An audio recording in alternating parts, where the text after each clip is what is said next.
Hi, Frank. Good morning. Thank you so much. Yes, Julian Salisbury, co-CIO of Sixth Street, manages about $100 billion of those assets you just outlined. So let's start with the macro, because you oversee a bunch of different asset classes. So I'd love to get your perspective on what's going on the broader economy front. So we've got multiple Fed officials raising alarms, raising concerns about the risk of stagflation. They say that tariffs haven't yet had an impact on pricing, but that could change in the coming weeks. Have you gotten any sense from the portfolio companies that you work with and the borrowers that you work with that could be imminent? Look, I think when we look across our portfolio, you have to think about first-order effects, second-order effects, and have some humility about the uncertainty that exists in the market today. When we look across our portfolio today, generally the first-order effects are still pretty muted. Part of that is about industry selection that we focused on, so tending to more focus on technology, healthcare services type businesses that are less directly exposed to that.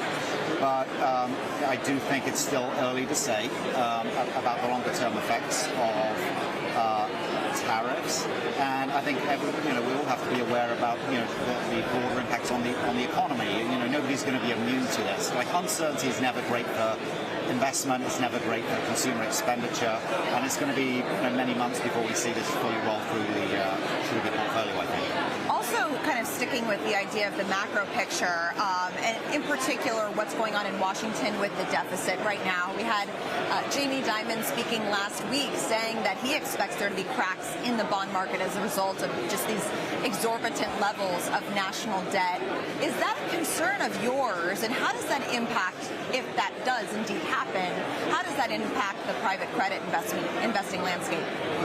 If you look at how Sixth Street was formed, we were designed really to operate in any market environment. We are macro aware, but the investments we're making are not typically predicated on a particular move in rates or FX or commodity prices. We generally try to hedge that out. That being said, you can't ignore what's going on in the bond markets. At the end of the day, all risk prices off of the risk-free rate, the treasury rate. We actually think a harder environment when rates were bounded at zero and everything was moving up and to the right, that was actually a particularly tough investment environment for us. What we're finding right now with rates higher, and we think remaining likely to come lower from where they are right now, but to stay structurally higher than they've been over the last few years, it's going to result in a greater dispersion of performance. It's going to result in asset selection actually mattering. So we actually feel that that's a pretty exciting environment for us. When I look back over the years, some of the best investing periods for us have been when uncertainty's been at the highest. It's been, in 2020 was a great deployment year for us. And what you actually want, when things are absolutely dislocated and collapsing, transaction levels tend to stop, and that actually makes deployment hard. But a kind of muddling along, higher for longer environment, I think creates a good environment for us. Interesting. I think Frank has a question for you back in studio. Hey, Julian, how you doing? This is Frank Holland back at CNBC headquarters. Thanks for joining us this morning.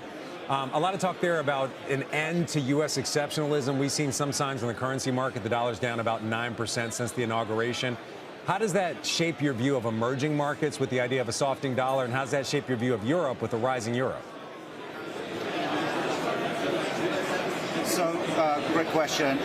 Around October, November last year, it felt like people had almost thrown in the towel and just said, like, we've just got to go all in on U.S. growth.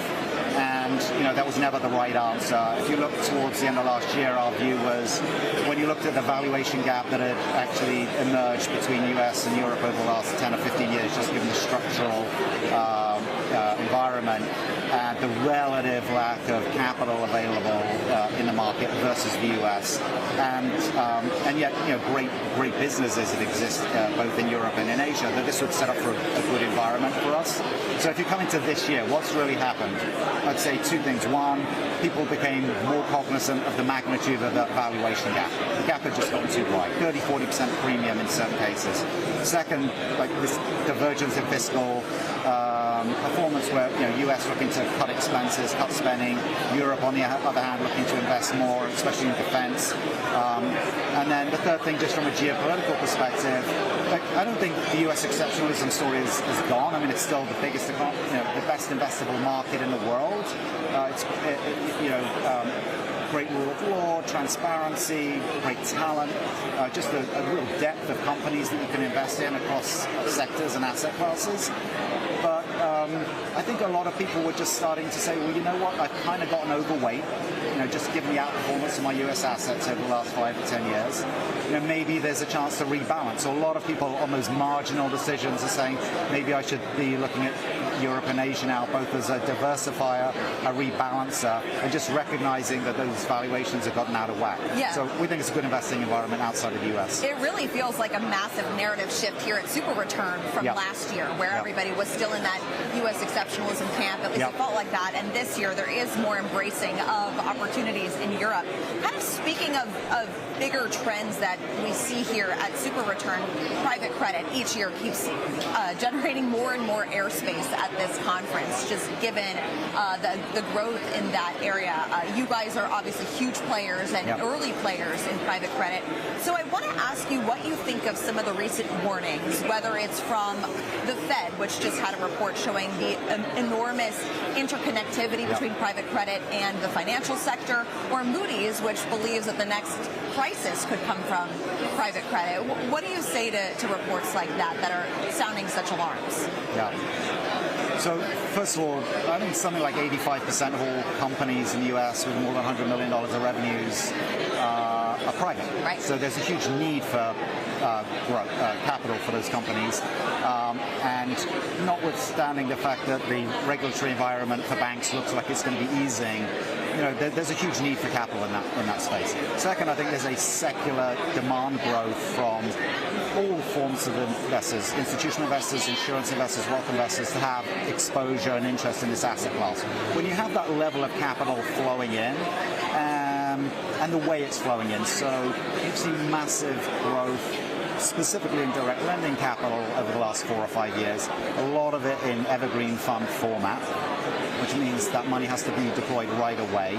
It's naturally going to give rise to some concerns and questions. And I do think that particular part of the market is tricky right now. We like the way we're set up to play that. We don't, the way our capital is organized, it allows us to be able to fade at points like that and reallocate capital towards things where we're seeing greater rates of returns.